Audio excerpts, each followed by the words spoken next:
Hello, I'm Dr. Khan, a psychiatrist. The next few minutes could be life-transforming for you. I'm going to teach you a few simple strategies for being more organized. Many people find it hard to organize themselves, and this difficulty costs them a lot in life. As they are unable to focus their energies, they never achieve their full potential. Their hard work rarely brings results. It's natural for them to feel frustrated when their constant struggle is attended only by repeated failures.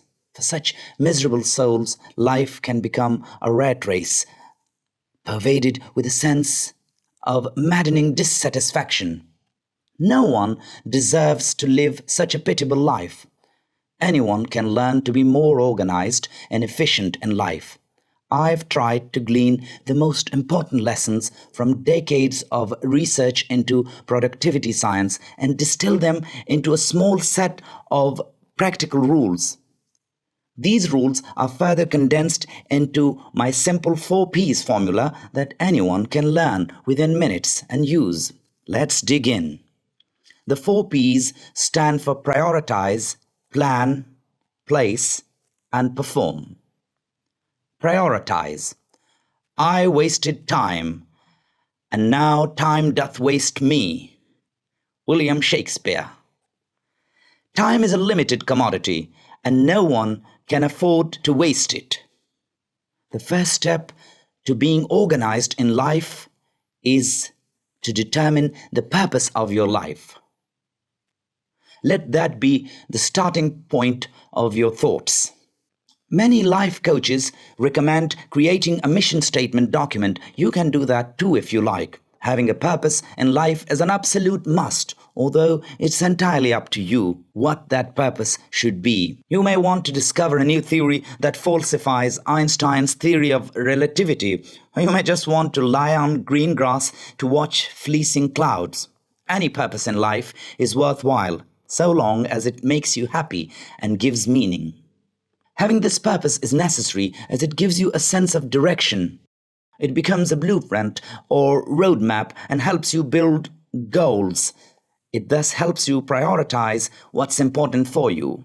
With so many things and so many people vying for your attention and time, you have no option but to prioritize. When you analyze your life this way, you will discover that there are many things which you either don't need to do or which could be done for you by someone else.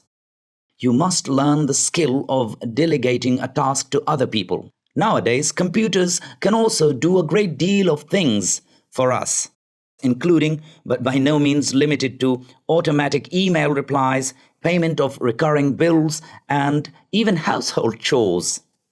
You should free up your schedule to have adequate time for things that are important. I'm not suggesting here that you should devote all your time to work, not at all. Socializing with family members, friends, sport, meditation, and other leisurely pursuits are equally important. You just have to avoid spending time on anything that's not important or spending too much time on one activity at the expense of another. Plan. By failing to prepare, you are preparing to fail. Benjamin Franklin. Once you've got your priorities right, you should plan your activities to achieve your short and long-term goals. Planning is important to be done for each day, week, month, year, decade, and even the whole life. Spending 15 to 30 minutes every morning deciding what important tasks need to be done and in which order is a great productivity habit. Writing down tasks is always better than trying to remember them.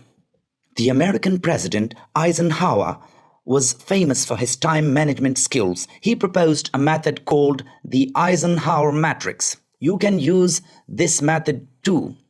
Divide all the tasks that you have to do in 4 categories: important and urgent, important but not urgent, not important but urgent, neither important nor urgent.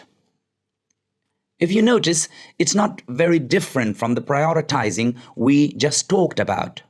The difference perhaps is that on a daily basis, you may be expected to do things which aren't important. It's necessary to either delegate these tasks or to eliminate them completely. Important and urgent tasks obviously have to be done right away. However, you should not ignore important tasks as well, even if they are less urgent. Even if you don't have to do them right away, it's best to assign a time frame for those tasks so they won't slip from your memory, something that happens more often than not. Place. Success is a science. If you have the conditions, you get the result. Oscar Wilde. Apart from having your clear goals and plan, you also need to have a fair degree of organization in your physical environment. Having your house and workspace neat and free from clutter allows you to relax, unleash your creativity, and obtain that laser-sharp focus which experts claim is a necessary condition for optimal performance. Just do 3 things if you wish your house or office to be as organized as you want. First, remove all items that you do not need any longer. Sell them, give them away, or throw them away. Hoarding is the number 1 cause of a messy house or office. Second, give every item a home. Categorize things into groups like socks, stationery, nails, gadgets, and put all items of a single category in one place, which is their home. Make sure no item remains homeless and no item stirs out of its home. Finally, do regular cleaning such as vacuuming or dusting. Perform. Amateurs sit and wait for inspiration. The rest of us just get up and go to work. Stephen King. The final step to getting and staying organized is to do what must be done. Procrastination is the nemesis of performance and a major cause of disorganization in life. Beating procrastination requires identification of its cause and its correction. The major reason behind procrastination is perfectionism. Many people who procrastinate fear that the result won't be good enough, and this stops them from doing the thing altogether. If you think your perfectionistic tendencies may be coming in the way of your performance, you should learn to focus on the process rather than perfection. What that means is that you just tell yourself, I'm going to do it first and later think about the result. I've seen many inveterate procrastinators cure themselves through this technique. Don't even think about the result. Focus on the work, the process. The result will take care of itself. Sometimes uncertainty and the fear of the unknown may lead us to delay making a decision. Remember that not taking a decision or not doing something is also a decision which has its own costs. As George Bernard Shaw says, if you take too long deciding what to do with your life, you'll find you have done it.